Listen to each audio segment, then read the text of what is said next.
Nomery toko fa 12.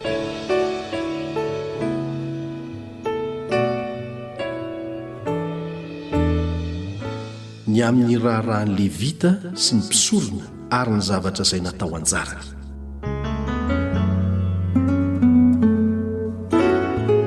Ary hoy Jehovah tamin'i Arona, ianao sy ny zanakao ary ny tarana-drainao no hitondra ny heloky ny fitoerana masina, ary ianao sy ny zanakao koa no hitondra ny heloky ny fisoronanareo. Ary ny rahalahinao avy amin'ny firenen'i Levy izay firenen'ny razanao koa dia ento miaraka aminao mba hikambana aminao izy ka hanompo anao. Fa ianao sy ny zanakao ho eo anoloan'ny trano-lain'ny vavolombelona. Dia nitandrina ny anjara-raharahanao sy ny anjara-raharaha rehetra momba ny trano-lay izy, kanefa ny fanaky ny fitoerana masina sy ny altara dia tsy mba hakekeny fandrao maty ireo sy ny tenanareo koa. Dia hikambana aminao izy ka hitandrina ny anjara-raharaha momba ny trano-lay fionana, dia ny fanompona rehetra momba ny trano-lay, ary tsisy olon-kafa hanakaiky anareo.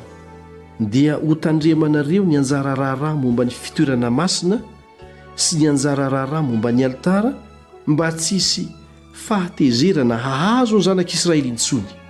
Ary indro izaho efa naka ny Levita rahalahinareo avy amin'ny zanak'Israely, omenanareo izy ho fanomezana ho an'i Jehovah mba hanao ny fanompona momba ny trano-lay fionana. Fa ianao sy ny zanakao kosa no hitandrina ny fisoronanareo ka hanompo ny amin'ny zavatra rehetra momba ny altara sy ny ao anatin'ny efitra lamba, dia fanompona omeko anareo ny fisoronana ary ny olon-kafa izay manakaiky dia atao maty. Ary Jehovah niteny tamin'ny Arona hoe, indro izaho efa nampitandrina anao ny fanatitra ho ahy, dia ny zava-masina rehetra aterin'ny zanak'Israely efa nomeko ho anjaranao sy ny taranakao izany ho anjara mandrakizay. Izao no ho anao amin'ny zavatra masina indrindra, avy amin'ny fanatitra atao amin'ny afo. Ny fanatiny rehetra sy ny fanatiny no ny ota rehetra ary ny fanatim-panonerany rehetra izay hanonerany ho ahy, ho masina indrindra ho anao sy ny taranakao izany. Toy ny fihinananao ny zavatra masina indrindra no hinananao azy.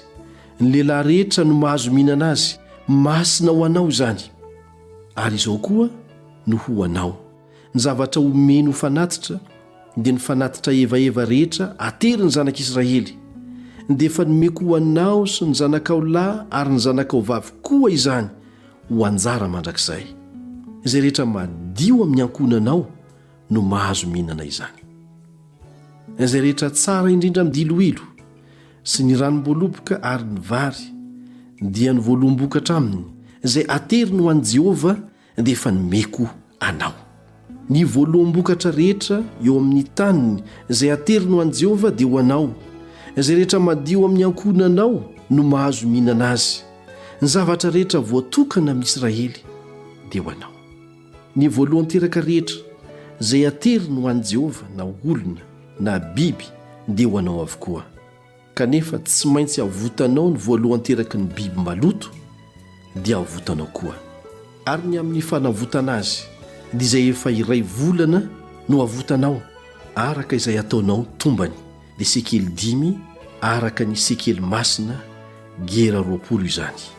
Fa ny voalohany teraky ny omby, na ny voalohany teraky ny ondry, na ny voalohany teraky ny osy kosa tsy mba avotanao, fa masina ireny.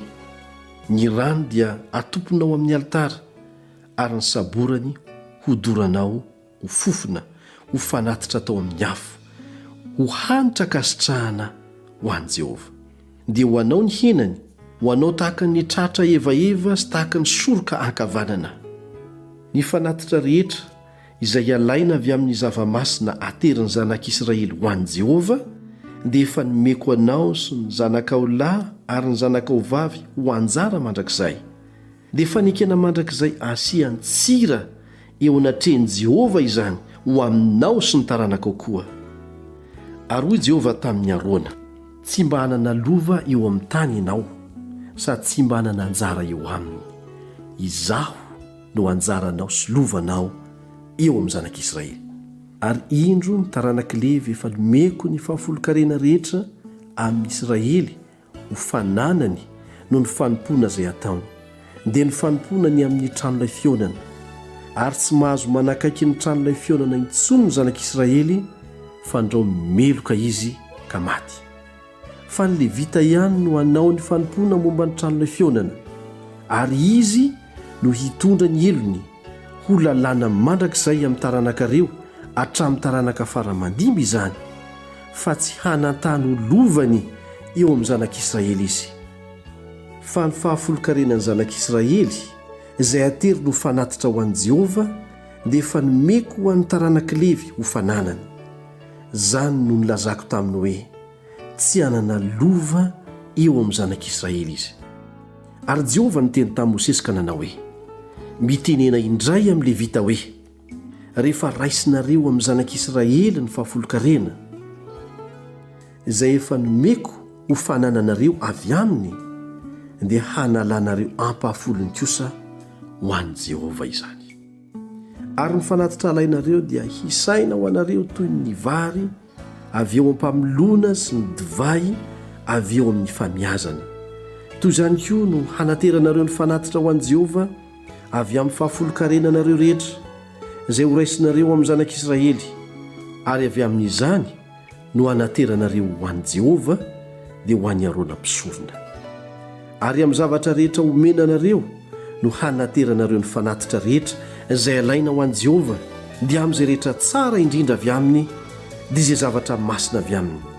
Dia lazao aminy hoe raha maka ny tsara indrindra avy aminy ianareo dia isaina ho an'ny Levita toy ny vokatra avy eo ampamelona sy ny divay avy eo amin'ny famiazana izany, dia mahazo mihinana izany eo amin'ny fitoerana rehetra ianareo sy ny ankonanareo, fa karamanareo zany no ny fanompoanareo ao amin'ny trano-lay fionana. Ary tsy ahazonareo heloka ireny raha maka ny tsara indrindra avy aminy ianareo, ary tsy olo-toinareo ny zava-masina atery ny zanak'Israely, dia tsy ho faty ianareo.